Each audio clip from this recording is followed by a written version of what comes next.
থাকে। জি ভাই।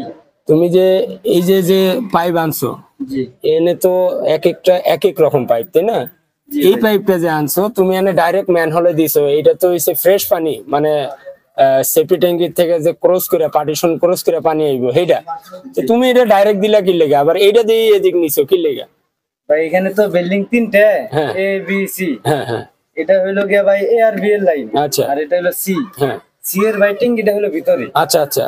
আর ভাই এ আর বি এর এই দুইটা টিঙ্গি হলো গিয়া বাইরে। ওই যে বাইরে। জি ভাই। তার মানে এখান থেকে এটা যায় পার্টিশনের ওই পাশে ক্রস করে গেছে, জি ভাই পার্টিশন। ওখান থেকে মল থাইকে ফ্রেশ পানিটা এইটা দিয়ে বের হবে। জি ভাই। ও আচ্ছা আচ্ছা, তাহলে এটা ডাইরেক্ট কাঁচা ময়লা না? জি না ভাই। আচ্ছা, এটা কি ডাইরেক্ট এনে দেওয়া যায় না?